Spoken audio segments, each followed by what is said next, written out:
Is everybody all set? Okay, we're ready to go. Okay, welcome to the Village Board work session for Monday, February 24th, 2025 at 6 p.m. We're here in the Village Hall boardroom. Megan, would you take roll call, please? Trustee Wojka? Here. Trustee Banaski? Hello. Trustee Mishler? Here. Trustee Briggs? Here. Mayor Domeratz? Here. We don't have any guest speakers this evening. We do have a couple people who I would consider honored guests here live in the boardroom, Jan and Cheryl Williams, so thank you for being here this evening. We'll go ahead and get started with new business. I think since I didn't grab the land acknowledgement, we'll just forego it for this evening, unless somebody has it right here. Anybody have it? Nope, not on me. Okay. We'll forego it for this evening and we'll say it twice another time. No, we'll have it at our next meeting. I apologize. Village Manager White, would you like to get started under new business item number 1, Main Streetscape update? Sure, thank you, Mayor. Good evening, Board. So a couple items here, a lot of them are related to streetscape and that type of thing. A lot of movement's been happening on that over the last 3 or 4 weeks. As the board is aware, the bids for the Main Street Streetscape project were advertised approximately about a month ago. They came in and sealed bids came in, I think, last Thursday or Friday, and they were opened. You have them in your packets. The low bidder, as of right now, prior to DOT approval and a thorough review by our engineer, is Millennium. Received that the lowest responsive bidder at $4.1 million, and those range anywhere from $4.1 to almost $5 million.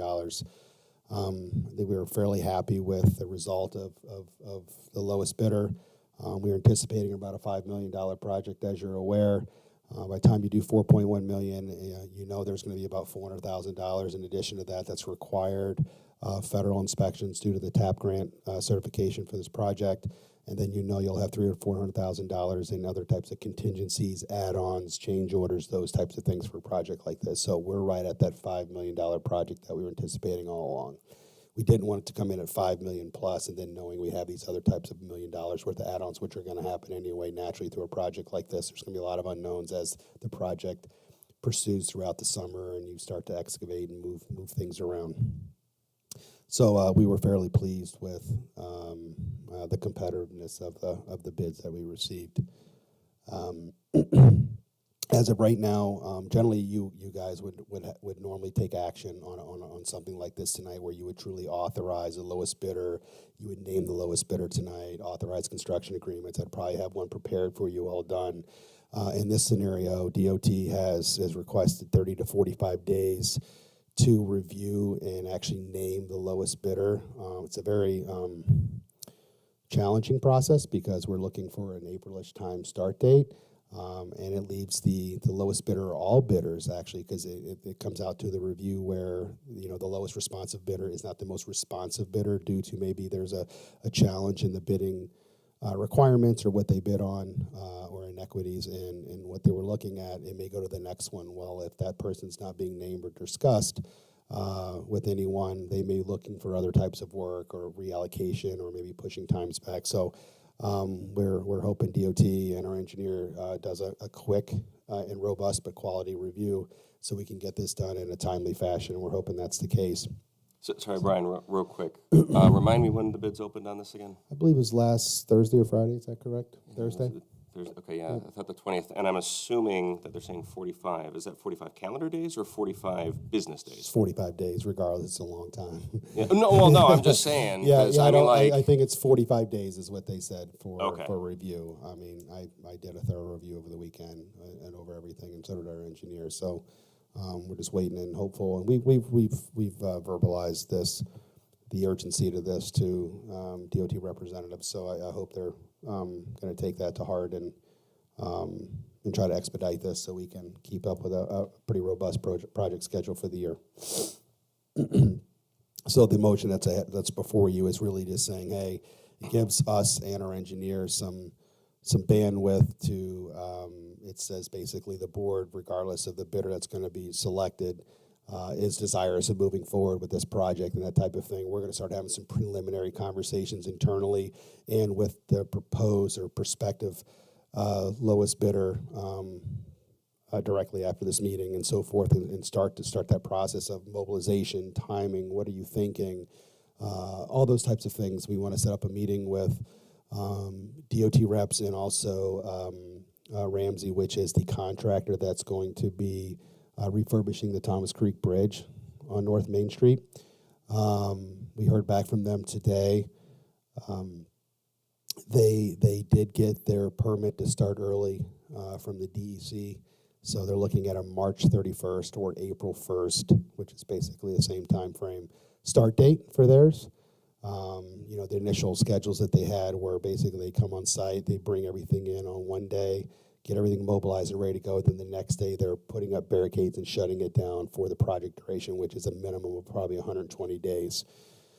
I said I'd really like to understand what that looks like logistically, because as you know, we're redoing Railroad Street this year, which is right at that intersection. You have Main Street right of way being redone. You have Thomas Creek all on Main Street being done.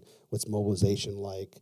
They need to understand our canal impacts, our festival impacts, how we're going to logistically with village operations, the crews and workers associated with all these different agencies that are doing work in the village, how they're going to mobilize, work together, get around that type of thing. And then we can also be on the forefront of just good notification and communication with the community and so forth too. So a lot happening in a very tight area. Yes, sir. I assume with that too, we'll be in contact with the folks that normally are involved with organizing Memorial Day and 4th of July. I got a note from them today, actually, and was saying this very thing to them. Okay. So I mean, like, I'm sure. I just want to. Yeah. We got a notification like today at 10 o'clock just saying, hey, we'd like to do the Memorial Day parade, blah, blah, blah. And I responded to Mike with a number of the things that we just relayed to you guys and some of the challenge. And I said, we should get together sooner than later, kind of talk about what's going to be happening and what you should expect and that type of thing. See if that changes their perspective on how they want to organize or set up or where that parade route might be. So, All right. but no, I Good. appreciate Yeah, it. let That's us know good if there's thinking. anything we need to do then. Certainly. The parade route would probably just have to be changed, correct? Or It's really up to them, but what we're going to do, I mean, Main Street's technically open. It's just going to have that break right at the kind of the mercantile area where it's going to be opened up, and how they want to mobilize and get things around and that type of thing. So generally they kind of mobilize around the Fairport Baptist Church and by Whitney and kind of came down and that type of thing. Yeah. So I think they've already talked about alternatives. yeah, Real quick, you said it'll be open, so it'll be just one of those really thick metal plate like panels that you see when you're driving over the road. Is that what you we're mean saying? Thomas Creek Bridge? Yeah. No, it won't be open to vehicular traffic, only pedestrians and I on see. the Okay. outsides, in the right-of-way areas. Right. Okay. Okay. The vehicle traffic will not be open for the duration of that project. Okay. Nope. So it makes it really challenging logistically for how all the contractors stage, where they put in the materials, how you get movement and flow, emergency response. I mean, there's just a lot of things that need to get worked out, and they will. Yeah, we did the lift bridge. But we got to coordinate with all of that. Correct. So anyway, that's kind of where we're at with that, and I'm glad we brought that up with with the bridge. I was glad to hear from them today. We'll be setting up a meeting hopefully as soon as possible to get the contractors, which really can dictate their schedule and resources and how we can work through this if they're at the table. I think it'll be beneficial for all the parties. But yeah, overall, we're really pleased with the bids and the competitiveness of the bids and the quality of the contractors that bid on the project. I saw Ramsey was up there too. Yes.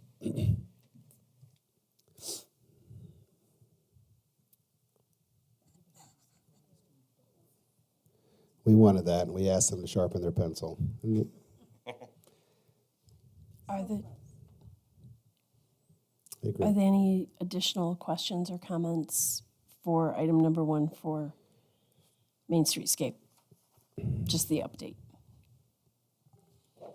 And we will, just like we did in the past, work through the challenges of parades and festivals and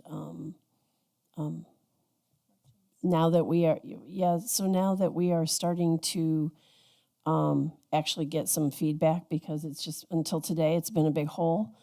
We'll start to work together to meet with the organizations that normally have parades, normally that have major festivals, and try and mitigate the impacts to those the same way we did with the bridge project. As we get more information, we'll also be working together with OSED to make sure that we're doing communications for both of these projects to the merchants. And back in 2019, it wasn't really just the merchants that we were looking at trying to help with the impacts. It was residents, visitors to our community, so people who lived outside of the village of Fairport, and the merchants.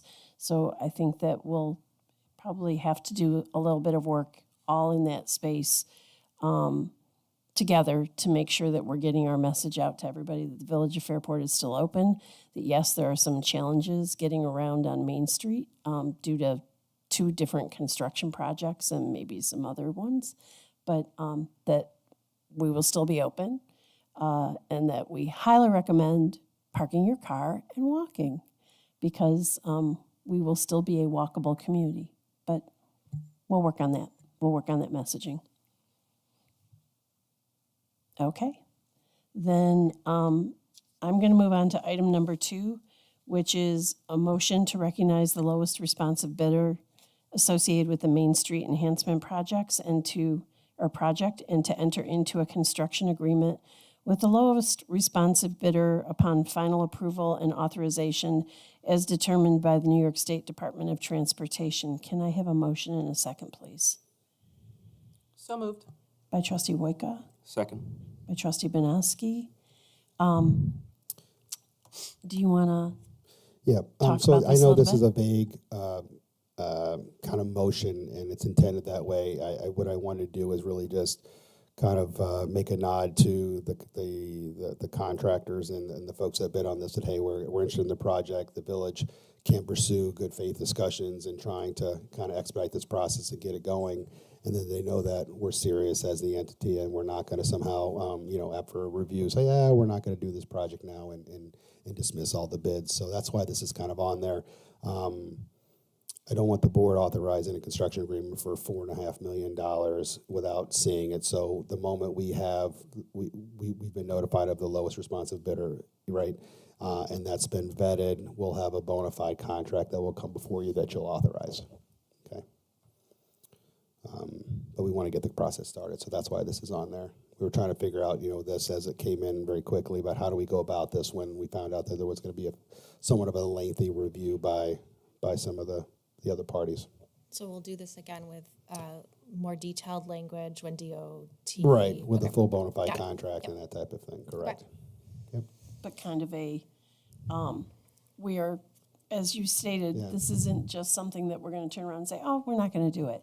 This is to make sure that they know that we want them to do this project, and that to please put us on your schedule, plan that you're going to be here.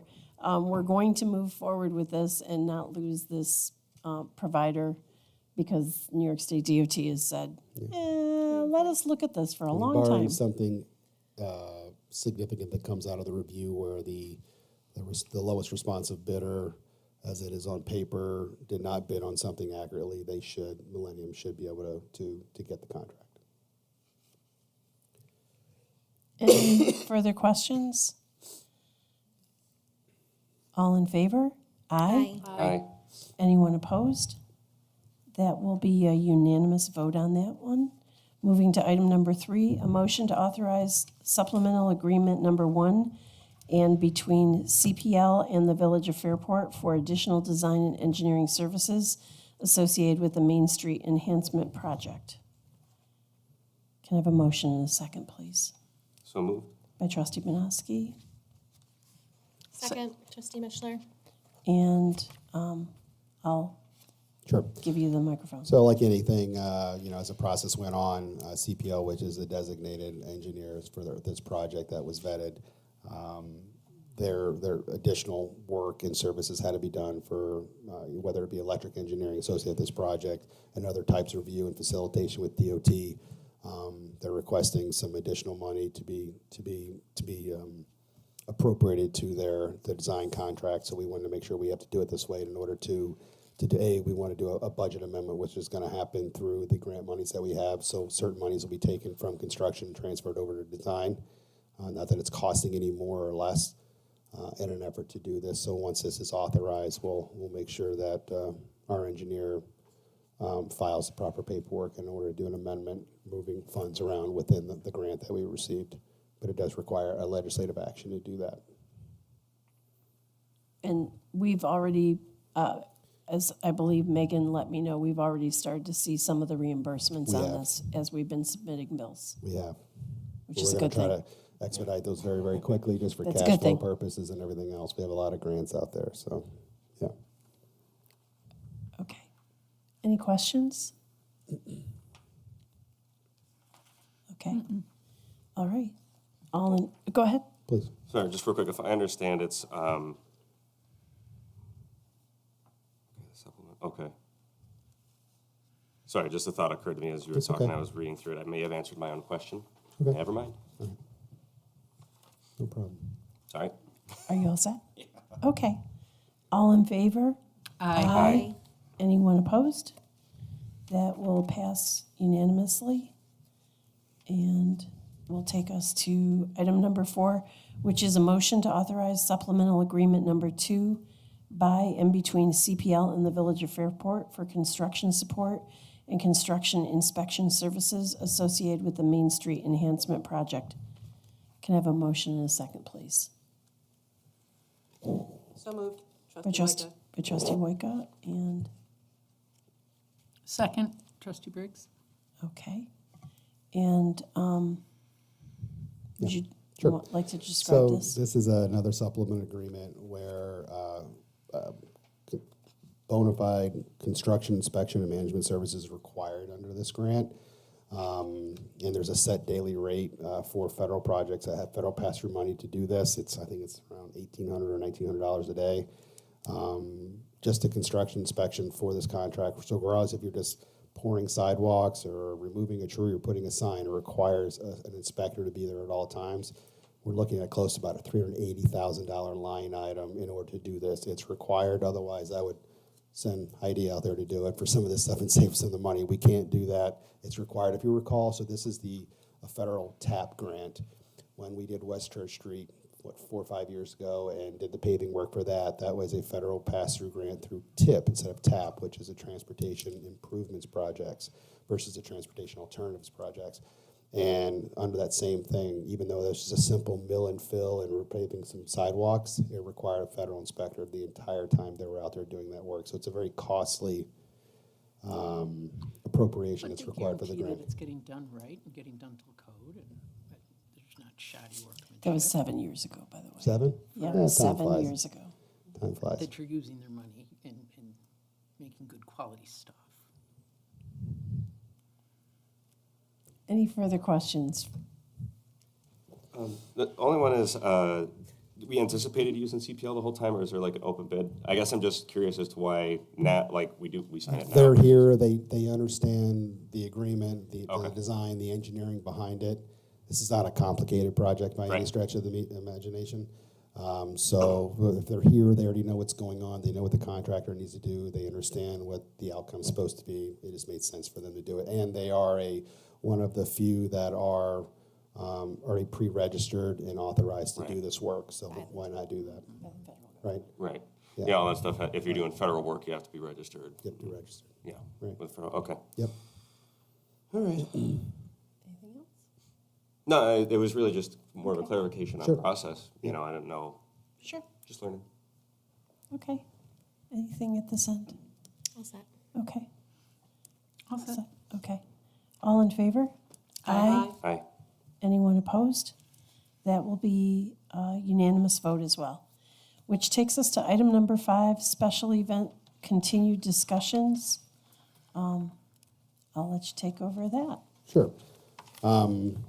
As we're starting to approach the kind of the festival season for us, and we're just coming back to the board to talk about this. We had talked about this, I think, last month briefly.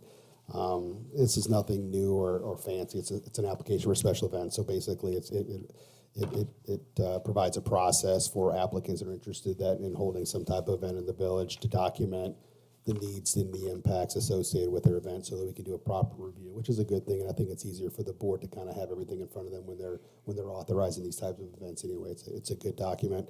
But some of the things in here that do require some attention by the board if we're going to authorize certain charges associated with, like, for instance, whether it be a law enforcement reimbursement for any type of fees. That's something I really wanted the board to think about and give some thought around that. I think we're proposing a $150 application fee. It's not that big of a deal. We'll still continue to do some of our basic chargebacks that we do now for overtime services and stuff. Unless you want that to change, whether you want to charge more for on-duty types or not. But I think one of the bigger things that we're looking at is, well, these events, just due to progress of time, expectations of community, law enforcement impacts, planning impacts, they become challenging to work through, and the details and the requests that come in. Staff throughout the organization spends a lot of time and continues to spend a lot of time working through these, responding to them, responding to, like any event or festival, it's a moving thing, right? It evolves by the day, challenges happen, you have to be able to meet that response in real time. It takes a lot of effort, and so we wanted to kind of talk to the board about, your appetite for those types of chargebacks and, what those might look like from your perspective. So I'm going to ask a question. So you said $150. There's a processing fee of $50 listed on page 1, and then on page 8, there's a separate line item of $100. There's an application fee and a processing fee. Yep. Are those going to get combined, or? They are. This is going to still get some cleanup and some other types of things. Okay. I just didn't want to change the document since the last one that you guys received at the last meeting. We've been looking at this and reviewing it, trying to refine the types of information that we want to capture, and we'll continue to do that. This, by no stretch, is the final document, but the framework is there. It's really more about what's the from your perspective, what are some of those chargebacks and interest? I mean, when you're talking about a lot of these applicants, they take over, in some instances, the requests are to take over almost the entire village for the entire weekend or the time of the promotion that they're facilitating. What's that impact to the community? Should there be charges associated with that? What does that really look like from that perspective? And I'm not trying to just charge back stuff for the sake, because we're here. Just if we're putting this out there, it offers some, I think, warrants some discussion on what that might look like moving forward. Because there are significant impacts, and we get tons and tons of these things that happen throughout the year, whether it be 5Ks or promotional runs. We have someone right now trying to organize a marathon here for next year, and what that looks like. While it may not take over the entire village, and a lot of it will be on the canal and other things, there's significant impacts to how people congregate, where they muster at the end of this thing. What are the law enforcement requirements? What are the barricade requirements? We want to do these things. I think they're great things for the village. They're great things that showcase our community and the offerings that we have. But nevertheless, they are things that we have to manage, right? And manage impacts, manage expectations, those types of things. So, I have a couple of questions, then I'll go around and let everybody else ask questions as well. On page 7, this is lifted, it must be lifted from Ontario County. So food and beverage vendors are required to comply with all Ontario County. That needs to go to Monroe. But actually, that really wasn't what my question was. The past 2 or 3 years have been situations during a couple of events where food vendors have dumped their gray water all over our in our village. I think I'm stating that the correct way. You know what I'm talking about, right? And that required significant time from our DPW staff, and they did not really properly clean it up. Is there anything that's going to go into this event for situations like that in terms of chargeback for the time and effort that our DPW has to put in to help clean up Anything associated with us. improperly Yes. staged equipment? Yes, this application will make sure there's a caveat in there to carry any of those impacts that we have to mitigate on behalf of the applicant because they didn't address it themselves. Yes, we'll be able to do that. Okay, Yeah. And we also, I mean, you got to remember, you know, you guys are you're the applicant approval and holder. You know, I mean, if it's something where, you know, when we approve these things, you guys always give me the authority to manage these things as they happen, right? Because decisions got to be made. I mean, we have the full authority. You know, if we have vendors or a specific applicant that's not abiding by the rules and regulations or the parameters set forth by the board in their approval, we can revoke that privilege at any given time, right? And say, hey, listen, you know, we've tried to work with you. Your impacts are negatively affecting what's going on here. We're not going to tolerate it. We tried to work with you, and so we're revoking it. You need to move, right? I mean, those things can happen at any given time, and they would. We would exercise that in a heartbeat. sure. You know, that we have certain vendors and that we've worked with in the past with some of these festivals that are no longer allowed to participate in some of the festivals that are normally around here because they've continuously had challenges or issues to work with, and we're just not going to chase that. So if you can't abide by what's going on and do it in a proper way, you won't be able to be a part of the great events that happen here. Okay. Any questions at this point in time? I think a statement.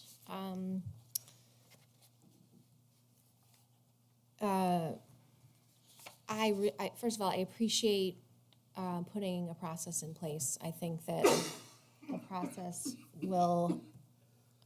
Okay, Brian. A process will help all of us communicate better, and I think that it will make things run more smoothly, just improving communication. So I very much appreciate doing this. You know, as a board, our responsibility is to protect the infrastructure that our taxpayers, you know, that belongs to our taxpayers. There's a, you know, when I think about this, I think we love our festivals as well. So there's this really delicate balance and dance that we I think need to appreciate and understand with this process, because we certainly don't want to price out. We don't want to price out the festivals either. I think we need to, and I think all of us are obviously sensitive to that. So I think this is going to be a great discussion. I have a couple questions just so that I understand. Because this is organized, I think pretty clearly. Like, right, there's a section on definitions, there's a section on process, and then when you get into the general information, that's where we sort of get into like some different fees that we feel are maybe appropriate to think about, right? Is that right? So all of our fees are generally under the general information section? Am I reading that correctly? They're all over the place, really. They're kind of all over the place. The one fee, Brian, maybe you can explain, or maybe the board. It starts on page 6. It's the food and beverage vendor section. So it does say that towards the middle of that section, it carries over into page 7. The inspection for such permit is $60 per inspector per hour. Is that inspection being done by Mark Lindsay, or is that inspection being done by our health department? If we are doing any type of vendor inspections, they're happening at the time which the vendor is out there. So, like, you know, if it's, I'm trying to think of a good example, like like vendors are coming out, like for the music fest starting Saturday morning, which the music fest starts at noon, so they'll start rolling at 8 o'clock, setting up all of those. Once they're set up and ready to go, then you go in and you do an inspection of all of those food vendors and what we're doing. So is it we're inspecting the safety of the food, or are we inspecting the safety of the actual? Just the cart itself. So as long as it meets like fire and code inspection. Okay. So it'd be things like, do you have proper PPE? Do you have fire suppression? Do you have to have operating and working and fire extinguishers on site, right? Okay. Is your gray water going into an area where it's not the street? Like it's a very, quite Okay. frankly, basic. So that has nothing to do with the actual safety of the food. It's more or Correct. less the safety of the vendor itself. That's in its correct. That's operation. our purview under law. It's Any type of the permits for the health The department bullet or above it? whatever, Yep. or food. I think you and I talked about this a little bit, Emily. Yeah. So it's the health department would be under that purview and would give them the permits to operate. Okay. And there's no charge for the health, because the health department's doing that. There's no charge for the, Yeah, I'm not aware that the health department actually comes out to that unless maybe there's a report for something that's okay. not accurate or whatever. Is that $60 fee per vendor a completely new fee, or has there been that fee and we are just increasing Well, that? it could be whatever we want. Right now, we haven't determined what that is, but currently, right. now, what we do is we just charge back for the time to do that. So right? it's We kind of don't- a so- lump. Right. So I mean, if Okay. there's 60 food trucks at an event like which we would have now, right? We wouldn't charge $60 per food vendor to go do that. Right now, we've been just charging whatever the time it took to do that. Because you can sometimes, I mean, if the vendors have their stuff in order really well and they're organized and they all know this happens at every community they go to, whatever festival, it's the same process. Everybody does it the same way. It's a New York State Unified Code, building code. They all do it. It's all required. We don't make it up. It's something set forth by the state. So we're going, instead of per we would be moving We from could. per hour to potentially going per vendor. It's whatever you want. I mean, Okay. this is just some boilerplate. But that's what this, Language. that's how this reads, perhaps, like this is a springboard for a discussion, correct? Yes. Okay. What would you rather see? I guess, I mean, I'd have to compare how many hours it has typically taken, right? I mean, I don't know how many hours we have been charging. Any overtime hours associated with inspection of these types of things are charged back at time and rate. Well, okay, I Currently. guess maybe one way to clarify this. Who gets charged the money? Is it the people who are holding the event? And then they take that and they pass that charge on to the vendors? I don't know where they pass, so it doesn't really matter. It But goes, it's it goes to to the the person, applicant. but so, Goes right, to so the it's applicant. whoever's holding the festival. Goes to the applicant. Right, so it sounds like what we do now is, yeah, if we're out there for 3 hours, that'd be what, $180 if we had one person. Or whatever Out there. our current. Well, at least ratings what- how go it's for written right Whatever now. time time and a half material, is, yeah. 'cause it's Oh, right, Saturday. time and a half, yeah, thank you. So most Well- of these, one of the things to consider is, most of these activities take place after 4 o'clock on Friday or Thursday or on Saturday, or they're all typically outside of regular business hours. Some of them are business on like We Friday. work with them. I mean, Yeah. people, we know the drill. We work with all these applicants to the best of our ability. I mean, Okay. we kind of, I mean, bend over backwards is some weird, so I'm trying to look for a better phrase. But we do that for all people that come in here and try to work through that. So people know that we, if it's, hey, you can set up the day before, the night before, we can do closures of those things. We'll do all of that before we leave at 4 o'clock on a Friday, right, to get all those in. But certain things, just people don't come to the next day, or it has to be set up when it's finally done.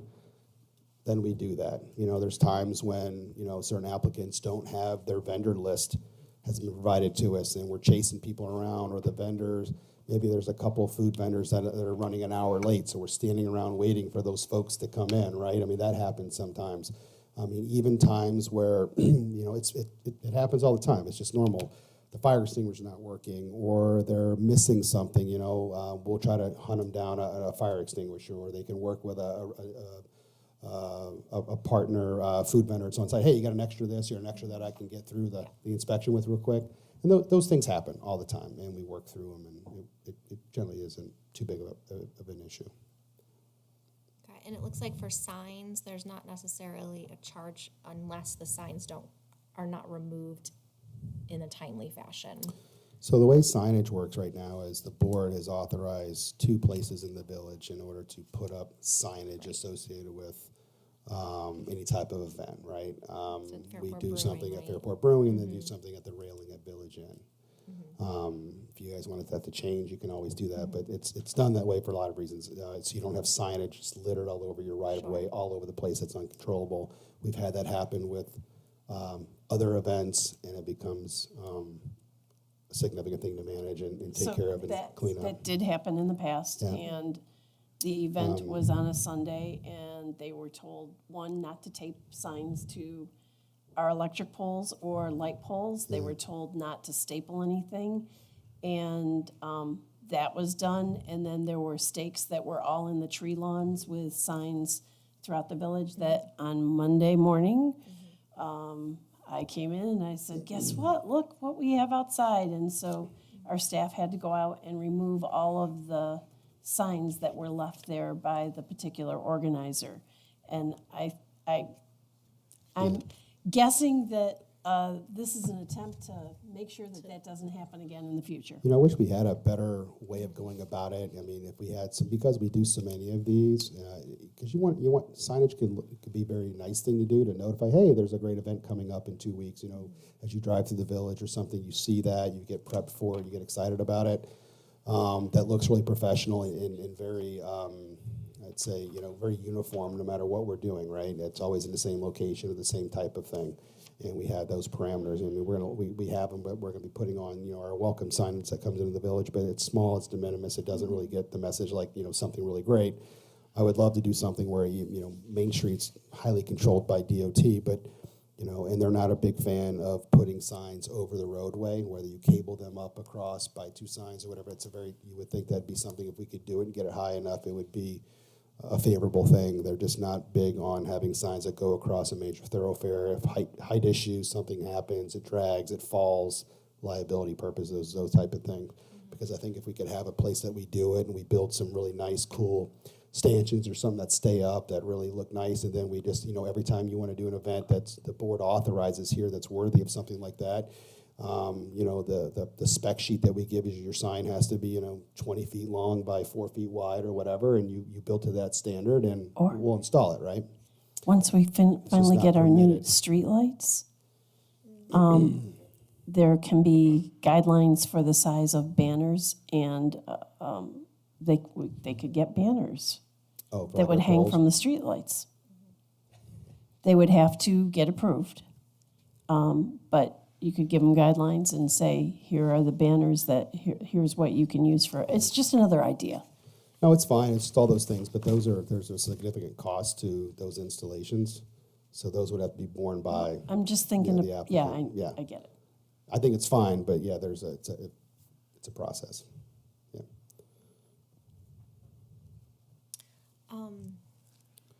And those signs aren't that expensive. You can buy, you know, 30 of these for poles to put on, and you may spend, you know, $1,500. They're not that expensive. You know, it's an economical way of doing it. It's just more of the installation, putting them up. Sorry, go ahead.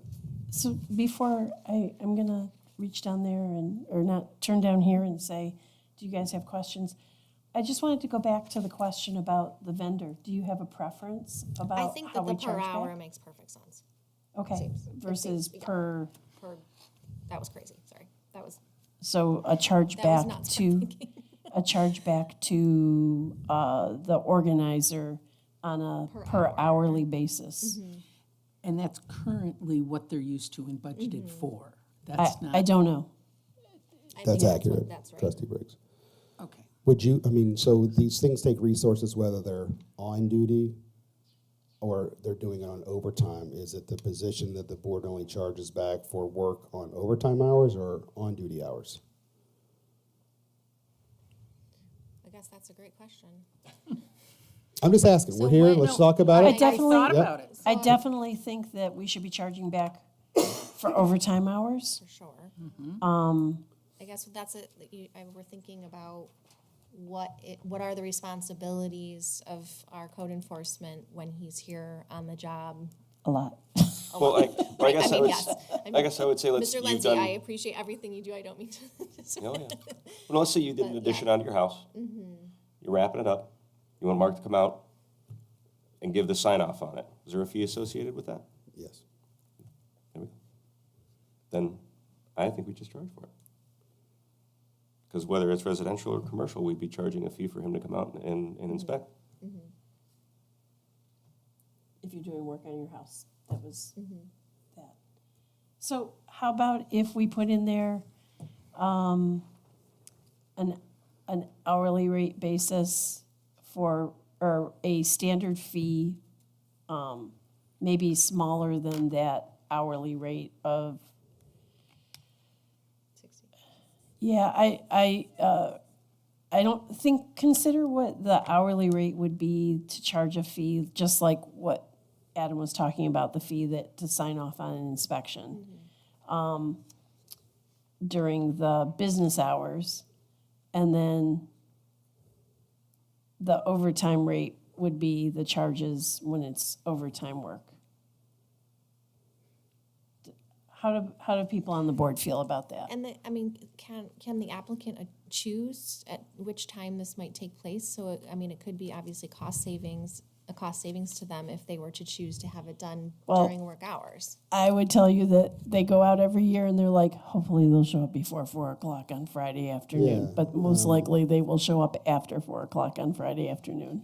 We do everything we can to try to Yeah. work it We in try in and an get it in. economical way, 100%. And I'm sure Mark But, appreciates that you know, too. is he available? Does he have an inspection there? I mean, there's things that happen, Sure. right? I mean, most of the time you can work through most of that. You know, to pick and choose your time. We're not just sitting around waiting for when they're, Yeah. you know, a vendor, oh, well, I guess I'm ready now at 10:52, please come out. Like, it doesn't really Brian, work that way. you raise a really good point there, though, that like this is a friendly process with with our partners at who We try to obviously- work with them to the best that we can. I mean, these are good events and stuff, but nevertheless, all of these are private events, and they're using public resources to facilitate that. And I'm not saying that, you know, there shouldn't be some assistance and some work and a helping hand type mode to help facilitate really successful things. They're good for the village. They're good for people that want to visit that. I think that those are great things that communities should do, right? I'm just, you know, I'm trying to find that balance of, you know, how far do you go and what do you do? I mean, some of these events we prepare for weeks and weeks in advance of these things, and the amount of work is astronomical that you take for granted. So they're like, well, it's not specific to my event, but, you know, we cleaned and scrubbed and removed and rewired half the village in order to prep for your event coming. You know, and I'm just trying to look at, since we're going through the process, when do you hit that threshold of doing good things versus, you know, this is something that is really an extra and a need, an add-on for your event to be successful. It's a tough thing. It's a tough conversation. That's why this isn't dealt with all the time, right? We've had these conversations with previous boards before, and it's the same kind of reaction that you guys are having now. They're challenging. Where do you go? How far do you go? I don't want to scare off folks. I don't want to make it too expensive. It's a tough thing, right? I think anybody would kind of. However, village taxpayers shouldn't have to foot the bill for someone else's event. And while some village residents are a part of these events and love them to death, not all village taxpayers, and this is not a personal opinion or feeling in any way, shape, or form. I'm just looking at the entire village. Not every person who lives in this village wants their tax dollars to go to support a private event. Well, and I think Emily may have touched on it earlier too. I think just being fair to Mark, you know, if he has to hang out, you know, and not spend time with his family or not be home, you know, I think it's important to recognize that as well. You know, it's all those things. I mean, I don't want to look at it in just a vacuum of what department it is. It's, you know, regardless of what needs to happen. I mean, Public Works puts out an extreme amount of work for these events, right? And prepping the canvas, if you will, for a great event and a great and a great process. But, you know, whether it be, hey, if you're requesting at your record that we shut off parking to 5 streets that the public normally would have parking to, and it requires me to put out, and it does, 600 signs, and it's astronomical. We do all that right now free of charge, and we'll just take care of it when we take care of it, right? And that's fine if that's what we're endorsing to have happen. I'm just really saying that's a very small thing, but these are things that happen, and the other 30 things that happen to facilitate events, and they cost time, they cost money to do, and they take management in order to make happen and get correct. And I just want to know how the board wants to handle some of those things in the future. We can keep doing what we've been doing now to the best of our ability, but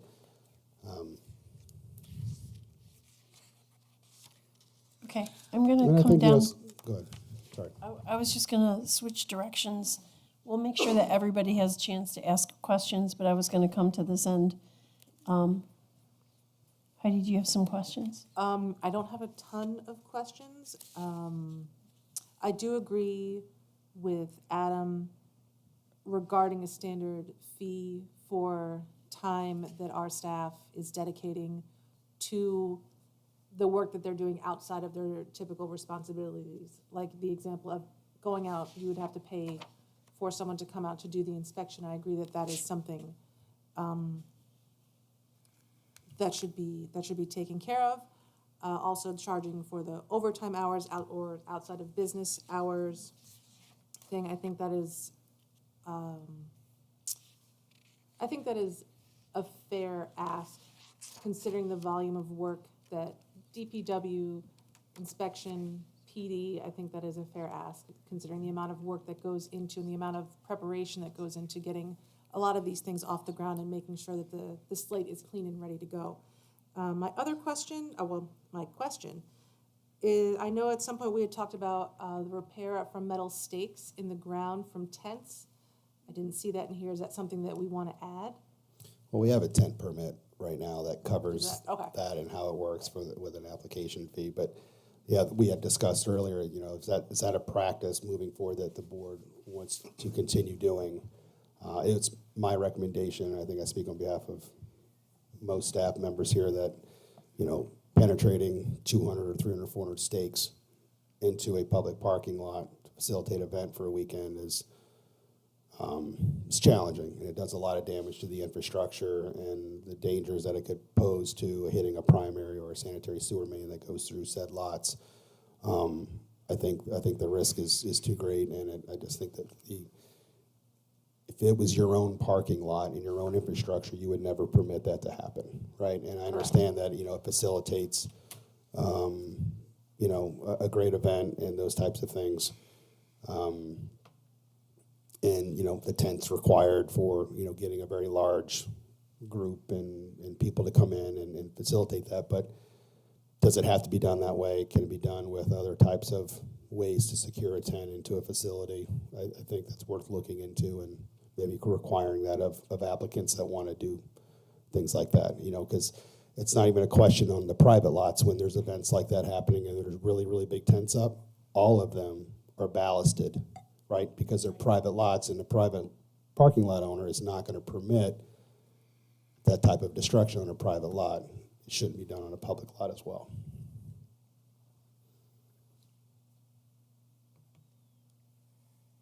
Anything further? Okay, I'm gonna go down to Trustee Briggs, and I'm gonna come back to you. Did you have something else that you wanted to add on that point, Emily? Do we know what, how it would change things for the applicant if we were to change I mean, I appreciate very much protecting our infrastructure, and if there's a way we can, you know, still put up a tent but not have to worry about the dangers of, you know, driving those stakes into the ground, and thinking about that makes me.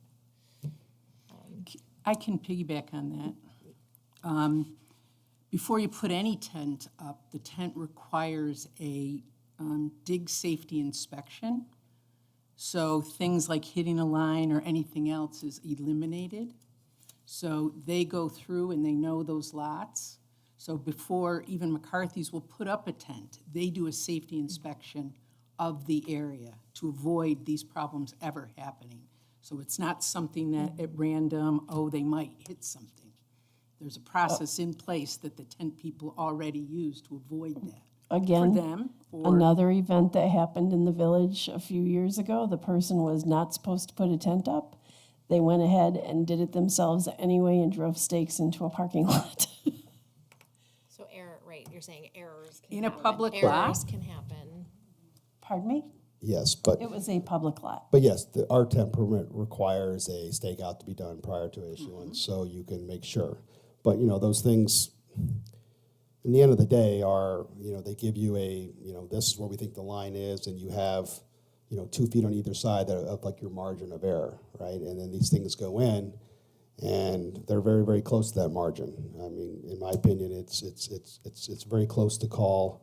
There's a lot of stakes. There's a lot of penetrations in the ground. That's, I think, ripe for an accident at some point.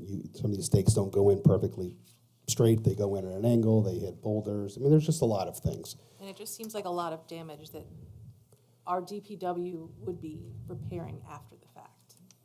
Yeah. I mean, regardless of moving forward, if we continue to do that, that's the board's wish.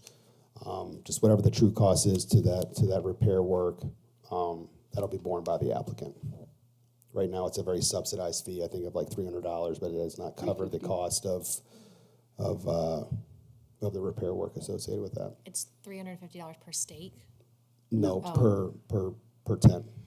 Oh, per tent, sorry. Trustee Briggs, did you have more questions? Yeah. I've actually reached out and talked to the big three, the Music Fest, Oktoberfest, and Canal Days, because they are our big three, and this would really impact them. And just to remind everybody that these are nonprofit organizations that are run by thousands and thousands of volunteer hours. And Oktoberfest and Canal Days, all of those dollars directly go back into our community. So it's not like, they're making money. Whatever money is made on these festivals is directly put right back into our village by these organizations. And the Music Fest, again, thousands of hours of volunteer, and they've donated, a couple $1 million. I mean, so just to value what the festivals bring to the community and what they've been doing. So to keep that in mind. Specifically on the tent, since that's where we're at, the partnership is investigating and getting a quote from, that's the only one that has a big enough tent that they stake. The other tents and festivals can use the weighted system. So speaking with Oktoberfest committee, their tent's approximately 10,000. They're getting estimates if they had to go to a stake system. First of all, Or a weight system. a weight system. McCarthy's tents wouldn't allow a tent that big, and your estimates are going from 10 grand to 30 to 50,000. I mean, that essentially takes that event off the table. So I think we need to consider that.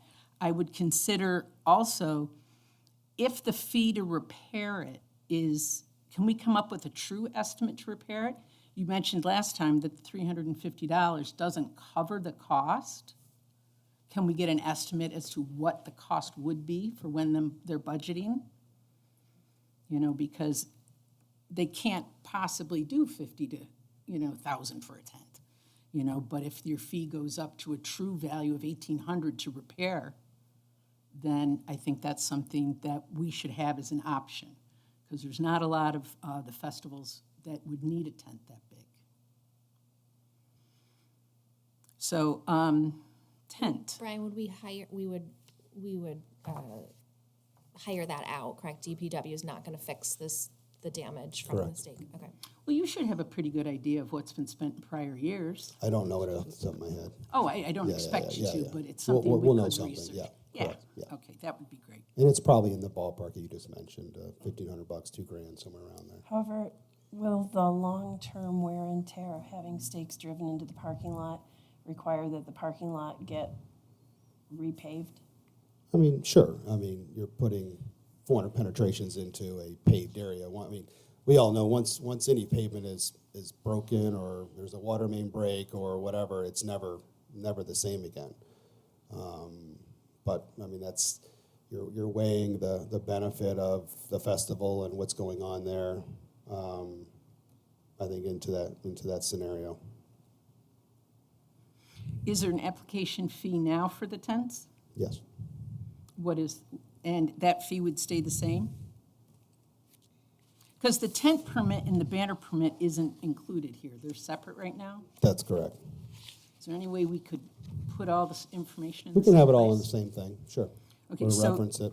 So there's a fee now, and they currently pay $50 for the inspection? I believe that's the number. It's either $50 or $100 for a tent inspection, somewhere around there. So it's staying the same, it's not going up? I believe so. We're looking at the entire fee schedule as we speak as part of the budget process. Okay. So a lot of the fees are going up. But Might as well start in the beginning.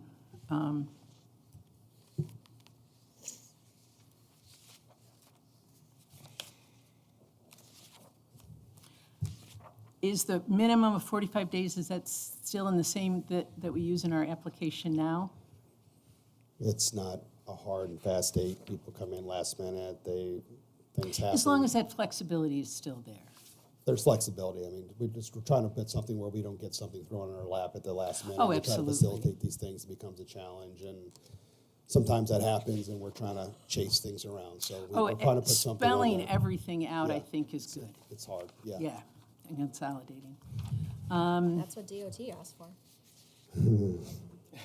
45 days.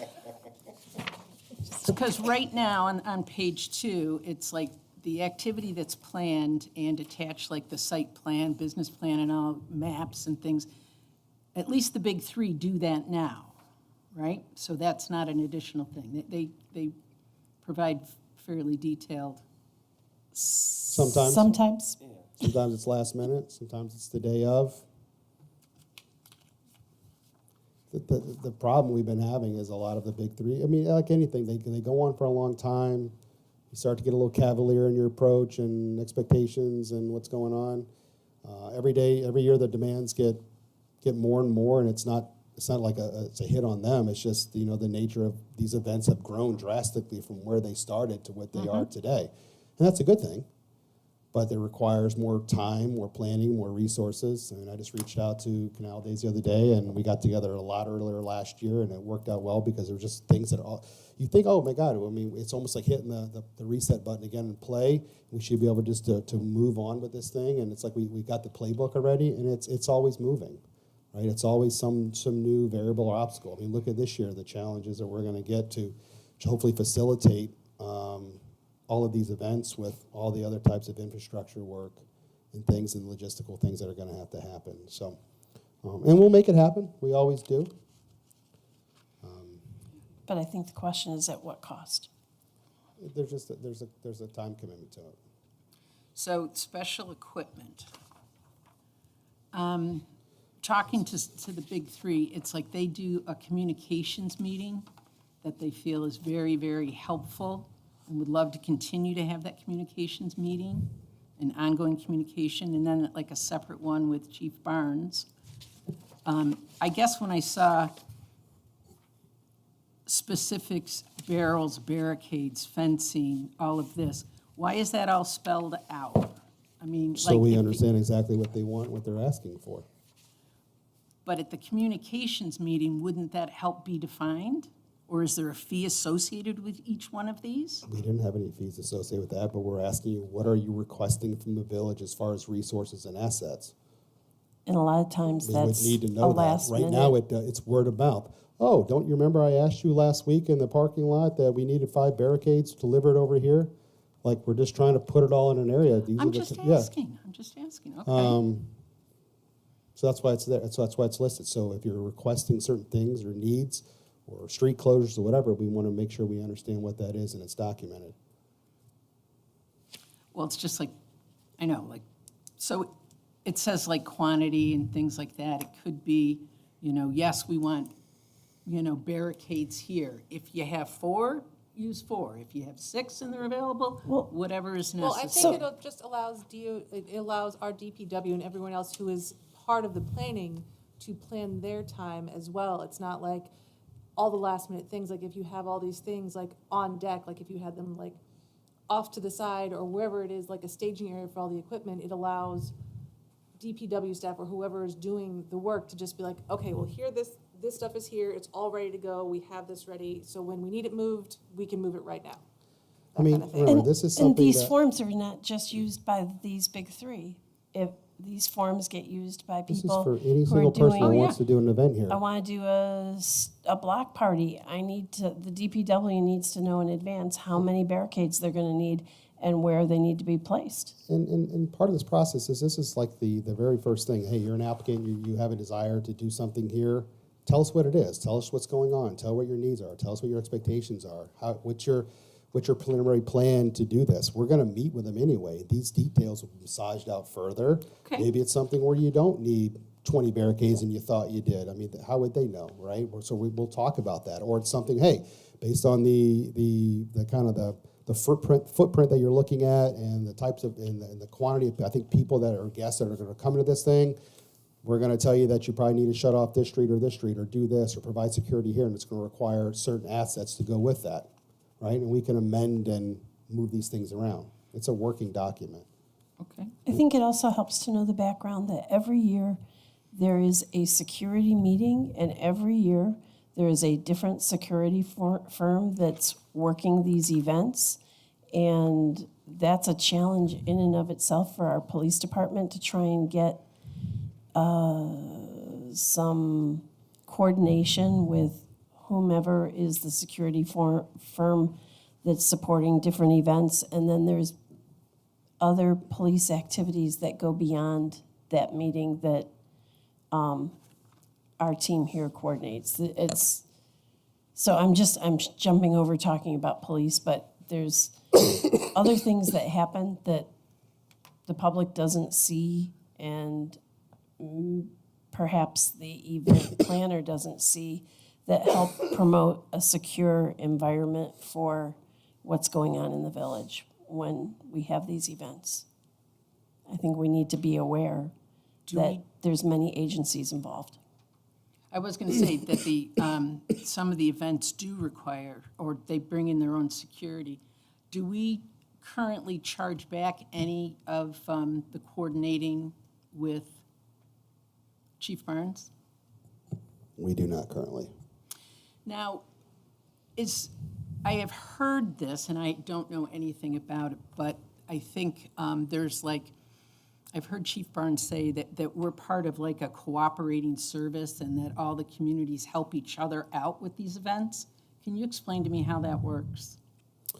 I'm not so sure about that, but I mean, the law enforcement community is a mutual aid community, so, within reason, if there's areas, if a law enforcement entity needs some help with something or some extra services, and they can convince or have some of the other agencies, if they have extra resources to assist, which is always what happens in our cases, they'll do that, right? They don't have to do that, but they do. They do that, and they do that and for the sense of just greater security and other threats. I mean, these events that are become now aren't just, your local B cop walking around in your dress blues on a Saturday anymore. I mean, without getting in all this on TV, I mean, FBI's involved, RPD's involved, sheriff's involved, SWAT's involved, New York snipers State are Police. involved, fugitive task forces are involved, which people are on warrant lists that come to these festivals to do harm. Pictures are given out, they're pushed out over radio. I mean, there's significant process that happens behind the scenes from an LEO standpoint for these types of things in order to do them. And you have to do every one of them, because the problem is once you permit an event like this to happen, you're accepting liabilities and responsibilities associated with providing at least in good faith, safe and responsible area to facilitate whatever the event is that you guys have authorized, right? And the threshold for you have to be right all the time, where they only have to be right once, right? For somebody doing a no good thing. You know, we had someone that was on this list that went to an event last year in another community. They were looking for him, had various ill intents and firearms and so forth, and that same person was put on a list, and that same person came to ours, to one of our events. It was noted and dealt with at the time. I mean, these are the things that happen, and I don't want the public to know about those things. They're coming here to have a good time. That's our job to deal with those things, right? We should deal with those as government officials, and people putting that on, they should be coming here to think about the great things, and music and food and enough cotton candy to kill a small animal. I mean, those are the things why people go to the events like this. But behind the scenes, there's a real lift and effort for all people involved to do those types of things. And we're just trying to be cognizant Yeah. of that. You know, and like the thresholds. I mean, look what's happening in New Orleans right now over barricades. I mean, we talk about this all the time. The barricades that were removed in New Orleans as part of the NFC Championship that were there were being repaired. Those same barricades are the ones that we for the last 2 years borrowed from Department of Homeland Security and put at some of their entrances to these things. But you know, for that, there's a significant cost of that. I pay 2 officers that take 2 of our public works vehicles that are F-550s with lowboy trailers. They drive to Buffalo. They pick those up because they're $50,000 units. We drive them all the way over here. We set them up, and then we bring them back. That is a $10,000 barricade gift that we use with our resources.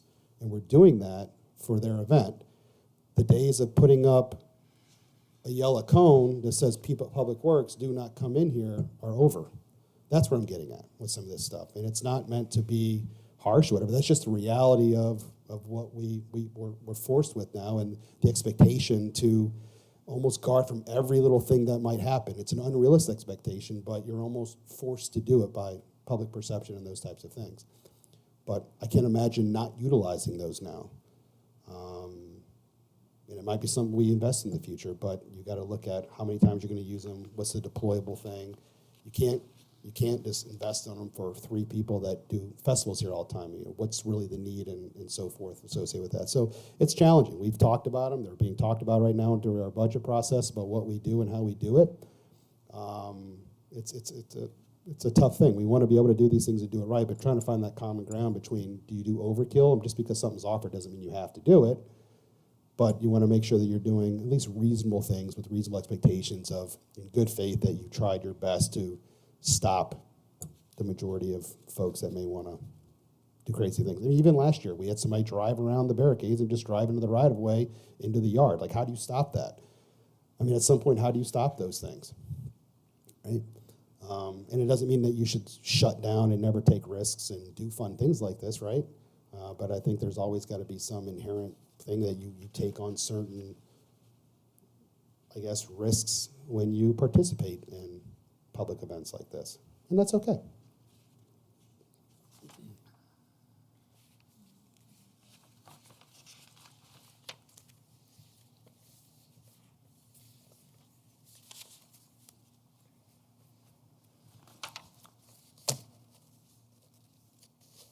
Tracy, while you're looking through, do you mind if I go down and see if anybody has any questions at this end?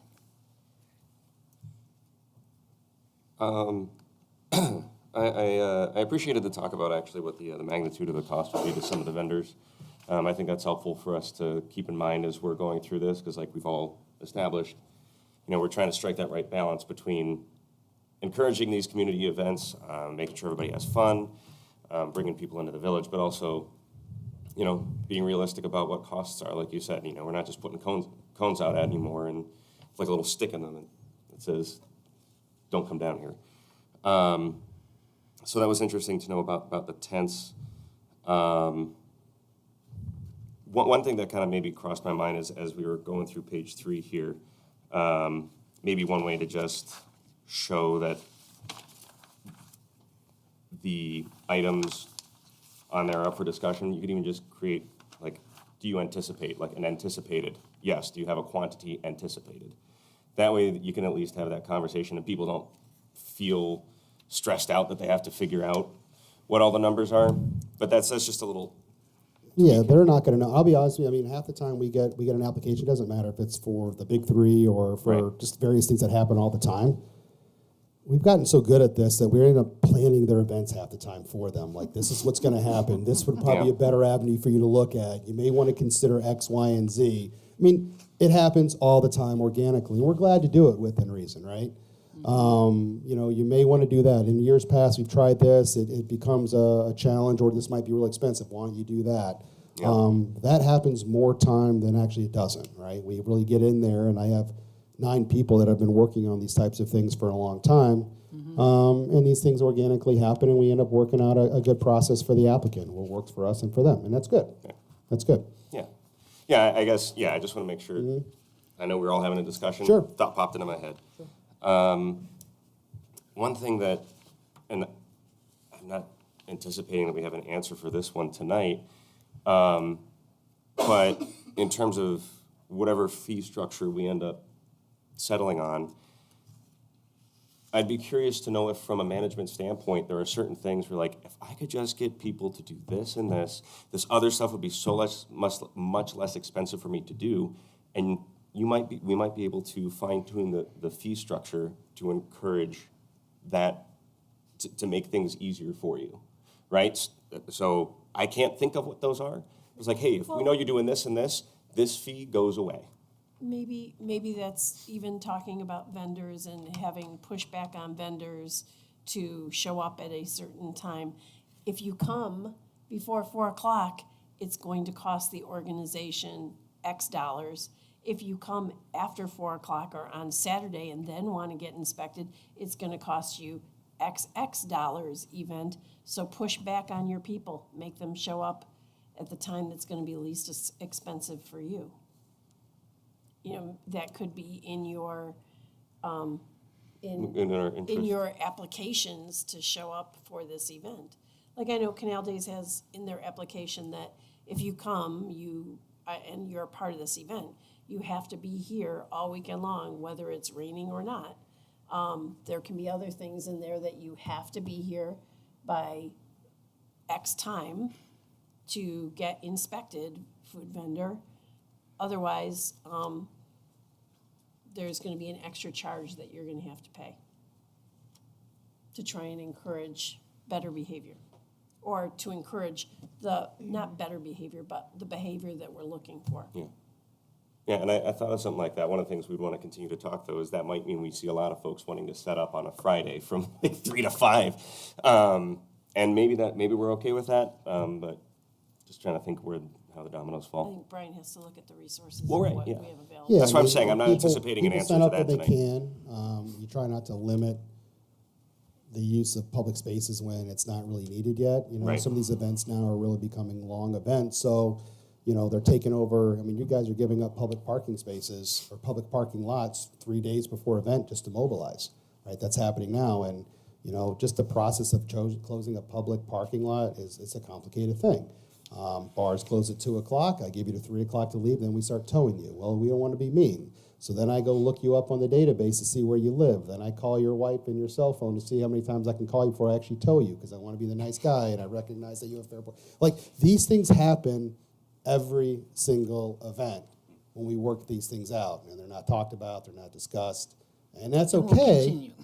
But that's what we do. We try to do it the best we can, right? But if I don't shut it down at 3 o'clock at night, by 6 o'clock in the morning, people are coming into the village to go start parking in the public park to go to work, right? And then they're there all day long, so I'll never be able to shut it, right?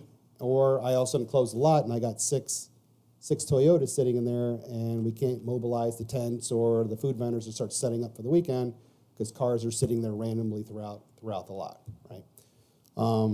I mean, again, like I said, I don't want this to be a thing where you're trading off. It's not supposed to be a tit for tat, and it can't be a quid pro quo where every time if you want something, you pay for the other thing. That can't be the intent, and it shouldn't be.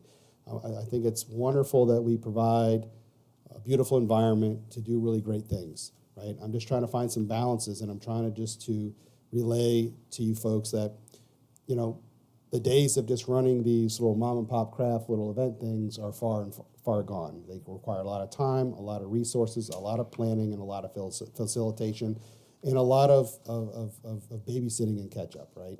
And they are a strain on very limited resources that we have. We don't have big staff here. We are not a bloated agency. So when we're trying to do that and do other things that we're required to do, it becomes very challenging. And I just want to find a happy medium there that we can coexist and make sure that there's some responsibility on the applicant and trying to find a better process that's good for them, for us, it's well documented. Our expectations are documented up front versus these seem to be more frequent, continuous hearsay. Well, I thought that's what I wanted, or I thought I asked you for that, or I didn't know I didn't give you that yet. Like we're doing a lot of that, right? A lot of that. Even on the applicant side, it's like, well, I never did this before, so this is my first year, so sorry for the mistake. You know what I mean? For the mistakes, but they happen. They're realities of these types of things. So we're just trying to do the best that we can to put it up there front and facilitate a really good, Repeatable clean process year after year that's well documented and well facilitated. That's all. And we'll do that whether we have this or not. We're just trying to fine tune that. And I know we're talking about the money side of this, but when you have a repeatable process where we did this last year, it worked pretty well. We had this form filled out. So let's pull out last year's form. Last year, you ended up using X, Y, Z, Q, and this other thing. So you've got a new person who's running the event this year. This is what we agreed on last year. It gives them some help from the village side of what did it really take to get your event done. And here's what the charges looked like when all was said and done for whatever. And I'm sure the new person appreciates that, having it Yeah. there. Yeah, the fact that we're doing a process is The awesome. process is Oh, great. yeah. This this is isn't awesome. anything new. We got to Right. do it. This is And listen, we're think- kind of starting this from scratch, and we're trying to make sure that we capture every little thing. Trust me, as we sit here, we're not going to, right? We will fine tune this thing as time goes on. We'll see what works, what doesn't work. Maybe we should capture this. Maybe we don't need this. We can always amend that to kind of reflect the practice moving forward. But we got to start somewhere. I have other questions, but to piggyback on that, I would suggest, or I would like to see the big three get together and send a representative to talk to you, instead of us trying to guess what they do and what their needs are, that they could be part of sharing their needs or any input specifically into this. Because they're the experts. I mean, there's 80 years of festivals in this village. We facilitate those every year. I mean, these documents capture everything that they might need. I mean, we manage these on their behalf every single year. I don't care what it takes for them to run their festivals. The only thing I care about is capturing is what it takes for us to facilitate those festivals. That's what this is about. What they have to do on their end for the ancillaries associated with their event, I have no concern. Oh, I To our must thing. not have been clear. Yeah. Their input into this form, and is this going to really, they're the experts that do this. It's just a user of the form, so feedback. Is Yeah, that what you're saying? yeah, send a rep or two and Is it say, user-friendly, feedback? do they have questions? How could things be worded different? I mean, that's a collaborative process, supporting, your citizens and your nonprofits as they come in. They're the ones that are going to use this. They're going to know stuff. Or maybe you have a very short meeting and you're all on the same page. So, thank you. Okay, I'm on page 8. Prohibited activities. No games of chance, amusement rides, okay, that's okay. Bounce house, I know the duck race tickets are, and that's part of a very specific fundraiser for arts and performing arts that the Merchants Association does. That's technically considered a game of chance, and they go through the New York State Gambling Association and get all their specific permits. So just saying that it wouldn't be allowed, we got to rework that a little bit. Page 8, number 7 at the top. Maybe you add a sentence that says, unless permitted via New York State, or appropriate permits obtained through New York State. Yeah, I think the intent is to, you're not authorizing a gambling casino to come on public property and illegally gamble. Yeah. We all know that, Yeah. but if you take it for how it's written, then, technically, because I know they have to go through, We through could the put language in gambling. there, it's a good point, Yeah. and then say that unless Sure. otherwise are permitted by New York State or some other governing entity. And Okay. Scarecrow Fest does a bounce house. But or do they still get to do a bounce house as part of their We can child remove that, area? I think this is It's a working document. yeah, there's It a is. bunch of them I took from a bunch of places to figure out what would work for us or not. I think the reason they put those in there is for the music rides and the bounce house, it's all for liability and yeah. insurance. So we, like writing this, we have a hold harmless and indemnity clause or whatever. You can have the best clauses in the world and hold their insurance and be an additional insured. God forbid something happens when it does, you're still going to be sued. You're still going to have to defend your way out of the lawsuit. You're not, those just make you feel good in the end of the day. And right, it may shed some determination of monetary liability or some portion of that down the road, but you're still a someone that permitted said event, and they'll always try to find some portion of, like, insurance companies will say, well, you're 18%, they'll do analytics, you're 18% at fault, the other 72% is this person, or whatever the case may be. And I think that's the case. But we can remove that if you like. Or just Or people get who rid of it. run these things could Just- just have eyes on it. Curious, where is that? Because I just didn't see it on this page. Page eight, Page top eight, of the top. page. I know Oh, that it's in that same Yeah. statement. the town Okay. charges extra. Like if you were to rent one of their, like a Parrington Park setup, and you are planning on setting up a bounce house, there's an additional fee. And I'm sure it has something to do with. Well, it's inspections, and right, you gotta make sure it's inspection right. and insurance. They go through, like, bounce houses have a expiration on them. They Sure. check for holes. If they're so old, they have a UV issue, and they could burn Yeah. or be a hazard. Like, so it's no different than a tent. Or if Tents are- anybody's seen the viral videos of the bounce house that blows away. Yep. Yep. It's all of that, making sure that it's secured properly to the Do we ground. have, so I know we're taking it out of here as a prohibited activity, but is it any place on here as something that needs to be inspected prior to use?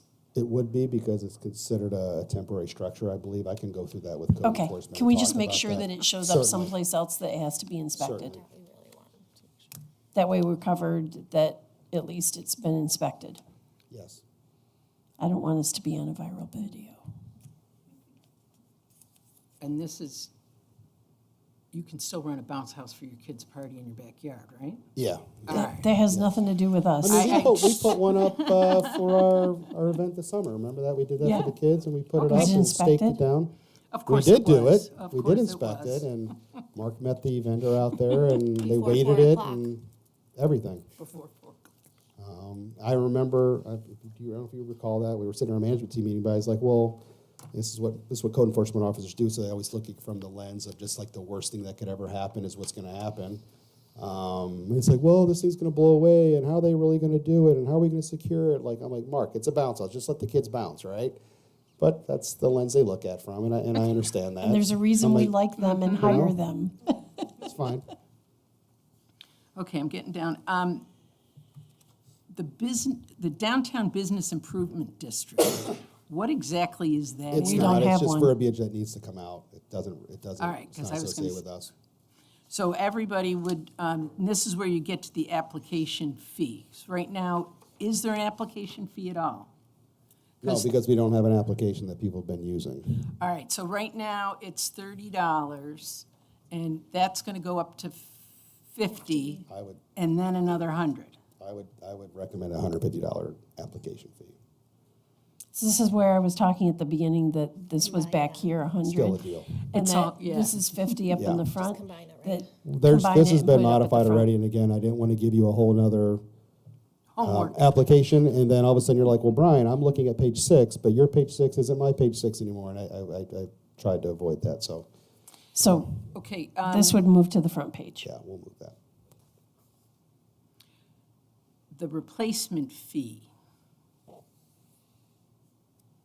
Does that, I understand actual cost replacement fee for the vendor who needs a special electrical works, or if things are not left, solid waste removal. is this going back to like the cones and the barricades and things like that? If Does- our equipment is damaged, stolen, taken, whatever, if we don't get that back in the same condition or get it back at all, the applicant that utilized said equipment and needed it for their event would be responsible for the replacement of that equipment. So it doesn't mean,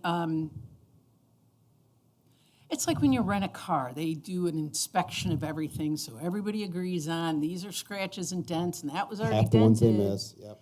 You No, know, we're so- not looking at, oh, you scratched the wooden barricade type thing. That's not really what, it's meant to be, you know. Snapped in half because somebody drove a vehicle through If it gets, it. regardless, if it gets, all our stuff's used, right? We have nothing that's shiny. So if it's damaged, if it's been stolen, if we never got it back, we gave you requested 60 cones, we only got back 30, we have an issue, right? Replace them, that type of thing. It's not our job to go out and count cones every hour to make sure they're all there and that type of thing. I mean, Just it's trying to keep yep. it easy, No, I hear you. friendly, and Yep. bills down the line, and Yep. it was like, well, that already was hugely damaged. I just keep it a nice, friendly, cooperative process. Now I have a question about our processing fee and our application fee. How is that applied to, like, the holiday market and the Boy Scouts that sell their trees and the Scarecrow Fest and the Halloween Parade and come home for the holidays? And now does the VFW, are they going to have to pay a fee for a parade? And is the chamber going to pay a fee for the parade? I mean, how far reaching is this other than block parties are free? It should be really for anyone that's doing events on public property. That's what the intent of this is. You got to be really careful about who you charge and don't charge. The issue of nonprofit or for-profit does not matter, and it's Right. against the law. So don't ever think about, well, they gave it to the kids, therefore we shouldn't charge anything. Like, I understand that completely. I get it. The NFL's a nonprofit. It makes $10 billion a year. So, I mean, They're not a nonprofit. they are a nonprofit, actually. They're So- I guess I officially, wanted to see how far So reaching. maybe The it's Boy something- Scouts pay maybe- a fee now. They don't, On and our they public- should. right. And there should be something for that. They don't take a lot of resources, but you got to remember, I mean, it's. I understand certain things just make sense, but you're allowing an entity right now to go out and make money and take over 20 spots in a parking lot, and we do it because it makes us feel good about ourselves, and we don't want to say no. We've done it for 30 years, which is perfectly fine. This is what happens in small communities. But if I come to you tomorrow and it's Brian White jewelry sales and I want to go sell my wares over there and you tell me no, I'm going to sue you till the cows come home and I'm going to win. That's the problem you get into with some of Right, this stuff right. about how we treat them. Process And good, it only takes application one good. person to challenge that to make a point that turns this all upside down, right? And we don't want to do that. That's why I'm asking. Yeah, no, they're great Yeah. questions. They're great questions, and I'm glad we're having them. They're important.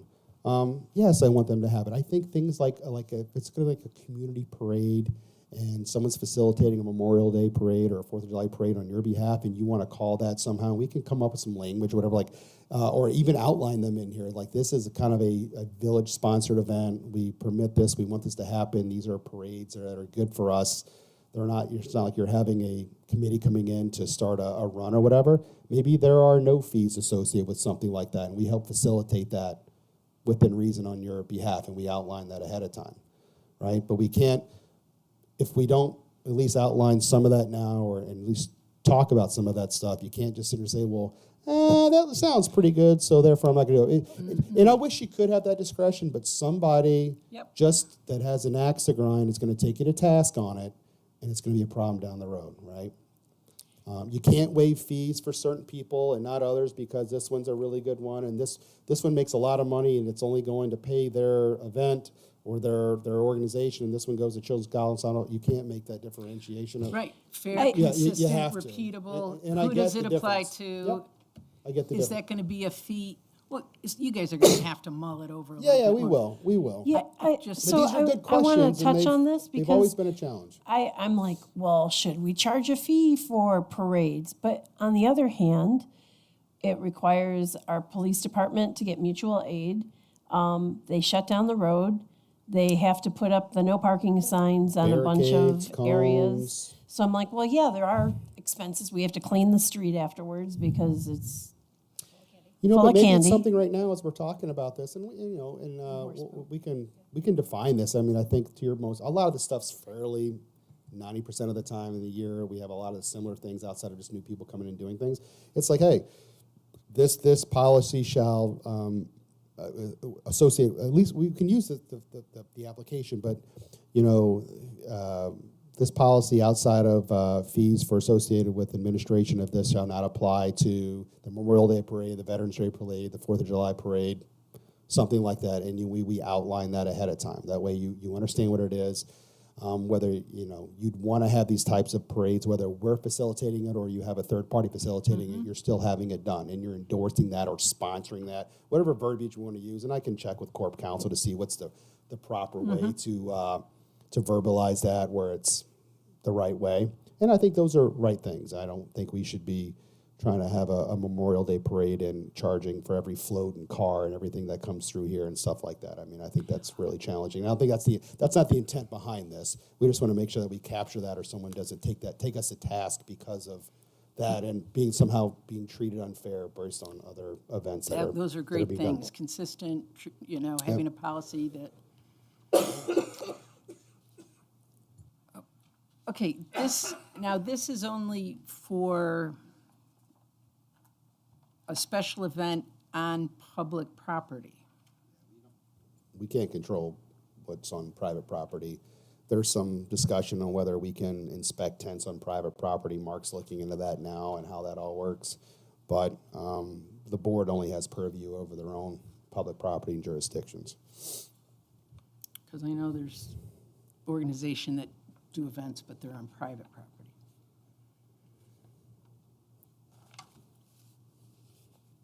So getting at least a representative or two to have a conversation, because they're going to pick up things that we can't.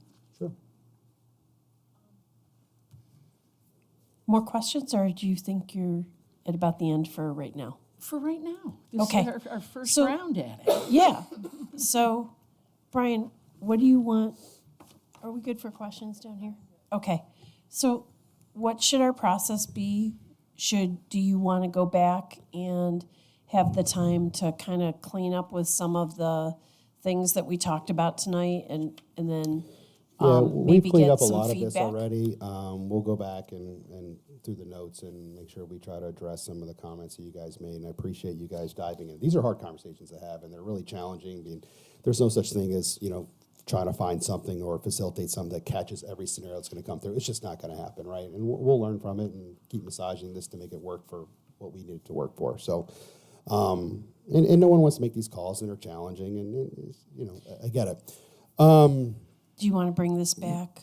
We will. We want to hopefully by the next work session we can have this pretty much wrapped up. I'll make sure I get some feedback if anybody has some comments on that from some of the other festival organizers, and make sure we kind of clean this up to make sure it reflects what we want to do, and the team will meet with it one more time, because we're starting to get into that season where things are starting to come through and people are planning these types of things, and we want to make sure we have something to work with. Right? I don't want to introduce this thing halfway through the season where some people got subjected to X and some got subjected to Y. And I know I brought this up last time, just the cost that the applicants are bearing an average now as to when this is implemented, how much is it going to change? Because I know a lot of these people, it's already been budgeted in their budget, so if they've got 5,000 budgeted and then all of a sudden this new process is going to be 8,500 or 12, I mean, and it may all come out the exact same, because it looks like very we well already may charge be. for a lot of this stuff anyway, just not formally. It very well may be. There'll be a few little fees and extra add-ons. I don't see significant things. It's really the issue of, the board's not unanimous on this issue. We've discussed about, do you want to charge for or have some fees associated with work being done by municipal employees to facilitate their events? I think Trustee Wyka and Trustee Banoski had some comments on that they might be favorable to doing something like that over time as that costs, and regular time, I'm paraphrasing what you said, of course, but is at a more established rate. Well, I'm not sure what that means, but we can come up with something like an average or something, and some others may not be so into that. So when you ask the question of, for me to answer that, I don't have clear direction from the board about what your intent is for something like that. Do you want to charge back for police services? I mean, de minimis services for repairing a sidewalk or something for $2,000, or renting this, or some application fees. I mean, those aren't, while they're important, they're not that significant. But if they're going to be labor-related costs, which do add up quickly, I need to discuss that with you guys, and you need to tell me what your intentions are, because that's something from a revenue and expense side I need to plan for. Is that something you need from us tonight before you can? No, but I mean, like adjust last this? time I asked you guys, just start giving that some thought, because that's kind of where the rubber hits the road on some of this stuff and whether we're going to do it. And I need to know for budget purposes whether I'm, is that an expense that I'm looking at? Is that a revenue I'm looking at? How we're going to do it? There's operational impacts to some of this stuff, so that type of thing. We currently do not charge back for police services during That's these correct. events. That's correct. But there are some festivals that hire additional security for their, Yep, and we generally mandate that and based on. they have those numbers already budgeted in For all their for the private security. additional. Yep, we generally mandate that they do that.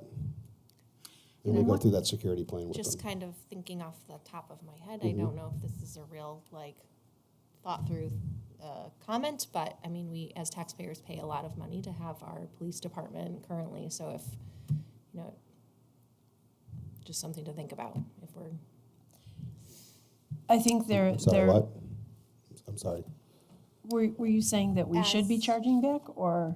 As taxpayers, we're already charging. We're being charged to fund the police department, right? And a lot of our residents are coming to these taxpayers' residents are coming to these festivals, and they've already paid in a different capacity for that service. So that's just sort of an angle to look at it from. I don't know if that's completely thought through, but I would tell you that while there are village residents who attend, well, so I mean, There's I a clearly understand large that they're not all portion- village residents. large portion of non-village residents, 100%. probably more than 50%, or more, that attend all of these major events. They're not people who live in the There's village. major complexities to these questions.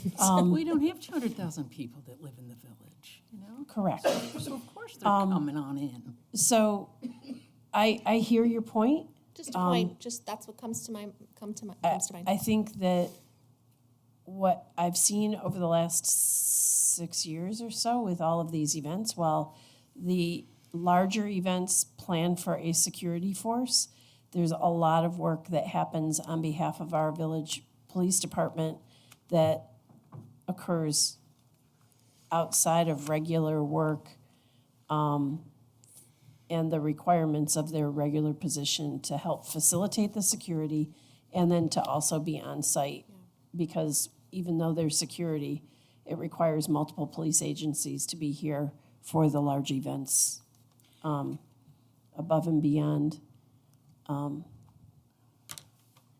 security force. So What I have heard is just absolute outstanding glowing reviews of Chief Barnes and how he handles these festivals. No criticism at all. And the festival organizers that I've spoken with, again, just nothing but compliments and cooperation from DPW. And they name specific people that work with them and work with them every year. So they're very appreciative and have developed relationships with our DPW people, and nothing but compliments and cooperation from what we're helping them to have successful events. And I think I don't want that to get lost. Chief Barnes' relationship with all these other entities is what Such makes an it, asset. makes it work. Yeah. Such an asset. Yes. And the other thing, once you start actually getting numbers and whatever which way the board decides to go, with labor especially, maybe consider a 3-year phase-in or a starting point or something, and not just a huge hit. That's what I'm thinking, but who knows? Just more things to think about. let's I get think the an horse up. is lying down now. I said I think the horse is lying down now. It's been beaten? Yes, okay. So let's plan that at the next work session, between now and then, everyone on the board needs to think about charges associated. Perhaps, Brian, if you give any guidance via an email in terms of thoughts about, here's one possibility, here's another possibility, here's another possibility, that someplace out of a couple choices that we'll be able to come to some consensus at the work session meeting when we get back together to talk about this. Is that helpful? Okay. Good discussion. Thanks, everyone. Okay, so watch your email for information about that. And we'll plan that we're gonna move on. Do you need a drink of water? Okay. We'll plan that we're gonna have further, hopefully, closure or close to closure at our next work session. All right. And if you come up with a last-minute question after we leave this meeting, you know you can always send it to Brian, copy in the rest of the board so that they know that you've asked that question. Do you want to move on to these lovely pictures that we have here?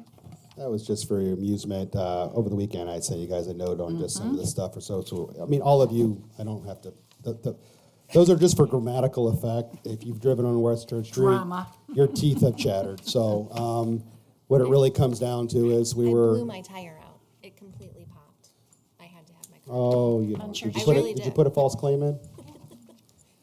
It wasn't in the village, but it did blow out. Some of these, when You they were just said put it wasn't in, in the village. It wasn't in the village. Oh, it was in the It village. was not in the village. they It were was put not in in the very, very, village. very It was shallow. not. But with Somebody no- else's these are fault. everywhere. It's really bad. Stantask Village.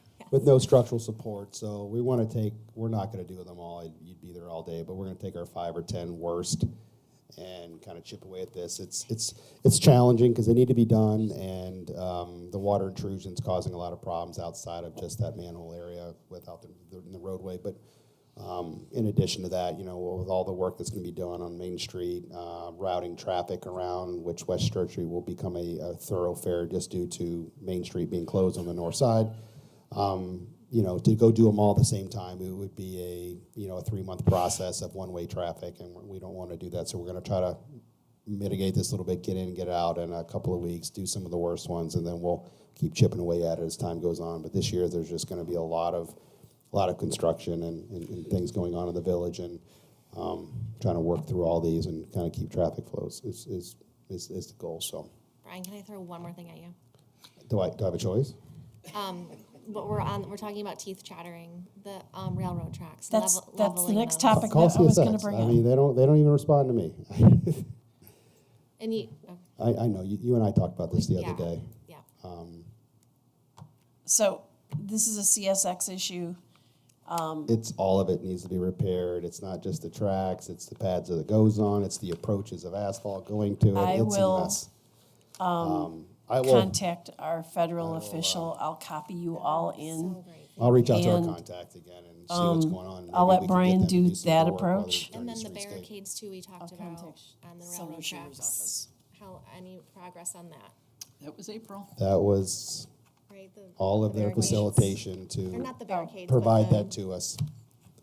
That we're still waiting. send No that- response. wanna send the email We to, just don't. add that to the list. I'll I'm- follow up again. It's really, It it could really save someone's life. You're preaching to the choir. I couldn't Okay. agree. It's a mess. It could save quite a few vehicles. Yes. And it'll get worse. I mean, these 3 days we're going to have a 40-something degree weather. All that ice starts to pop this and is melt now. It pothole. pops up. You'll see more potholes pop up in the next 4 days than you will all season. They're out now. And then it's been going to drop blooming. to 10 degrees. I think the third day after 40. So all that water again. It's not good. Okay. Thank you for, You're welcome. All right. And I will reach out to them Okay, again. thank you. Emily. Any last comments about what's on the agenda? I have a couple small things, and they're very, very short. And then I'll ask if anybody else has anything. If we're gonna talk about the OSED meeting this afternoon, we'll just we should just send it we're gonna hold that until next time. I just wanted to share the status of the New York State Power Authority increase that I talked about at the last village board meeting. That was held by the governor about a week ago. I think that working and contacting the governor's office was very helpful, along with the work that our commissioners did with MUA to craft a resolution to submit. And the governor's office has put that rate increase on hold for now, so at least for the foreseeable future. How long? Who knows, but not right now. That rate increase is not going to happen. I attended the Association of Villages meeting as a guest, Association of Villages meeting last week. We had guests from NICOM, the New York State Conference of Mayors, and from the New York State DOT. Brian, you should have come with me. You could have talked to them. And they were really, both groups were there to talk about the governor's budget.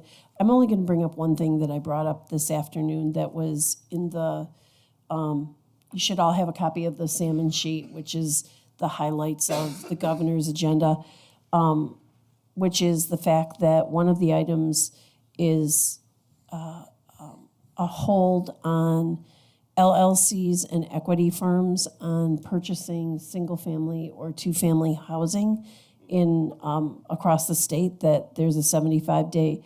This has not passed yet, but I think it's a useful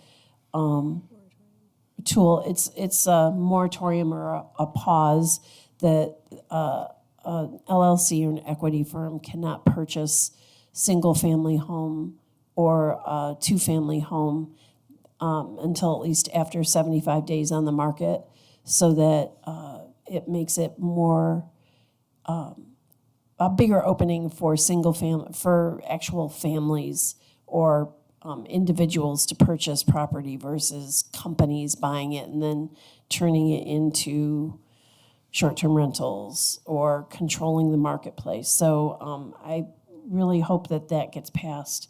From Brian's newsletter that went out on Friday, when is the construction on Briggs and Railroad Street starting end of April?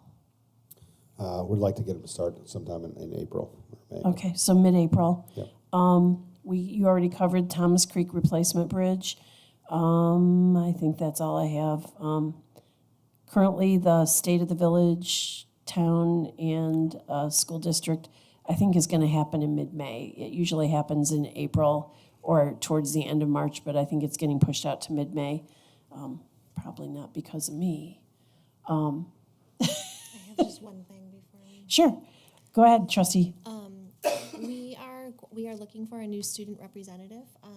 Liana Pasantes has kind of had to move on. She's been extremely busy with her senior year and trying to applications in college and all of that. So we are in search of a new student representative, and I will be reaching out to our Fairport School District, probably attending a few of the meetings to try to recruit some new members.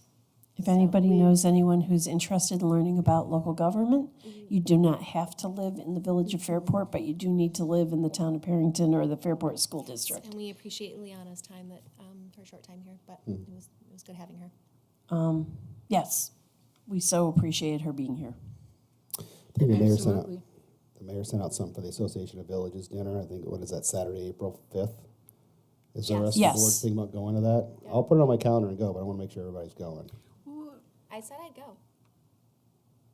Railroad Street Artworks is doing a gala that night. See, she's already trying to get out of it already. So if you're not going to Hilton, just stay local, get dressed up fancy, and come on down to the art gallery. Okay. Anything down Same here? day, conflict. Just send back your RSVP then. I think that's it. That means that upcoming meetings, there's a village board meeting on Monday, March 10th, 2025 at 6 PM in the boardroom. We'll be working on the full year 25-26 proposed budget presentation on March 18th, 2025 at 6 PM. Our next full year 25-26 proposed budget meeting one will be March 24th, 2025 at 6 PM. The full year 25-26 proposed budget meeting number two will be on March 26th, 2025 at 6 PM. And should there be a third budget meeting needed, the full year 25-26 proposed budget meeting number three will be March 31st. It's a Monday at 6 PM. And I'm hoping that you'll pick one of those spots to talk about to spend a couple minutes talking about the activity, the form that we were just spend all that time talking about. Or are you going to hold it till April? The application? The application. Well, I'd like to get it adopted as soon as possible and get it on the books. Okay, so do you want to bring back the updated version for the March 10th meeting, and we can put aside a little bit of time to discuss it during that meeting? Sure. And try and get some consensus on where we go with that? Sure. Does that work for everybody here? Okay, and for those of you who were not at our last village board meeting, Megan will have all those meeting minutes that we could not approve because we didn't have the right people in the room. At our next March 10th meeting, there were 3 meeting minutes that could not be approved by the configuration of people in the room. So we needed you, Heidi, and we needed you, Emily. All right, so you're needed. All right, with that, I'm going to make a motion to enter into executive session to discuss proposed pending or current litigation So moved. by trustee Mishler, Second? by trustee Banoski. I got it, just let my little, so for anyone, all in favor? Aye. Aye. For anyone here in the room, we will not be conducting any more meeting business after this. We will just come back out, exit executive session, and then adjourn our meeting. So please don't feel the need to sit here and wait for us to come out. I hope you all have a wonderful evening. For everybody who joined us online this evening, have a wonderful evening. Be safe. It's going to get icy really quick. And enjoy the warm weather during the day, but be very careful because it's going to be icy. Have a great evening, and we'll come back out and adjourn once we're done with the executive session.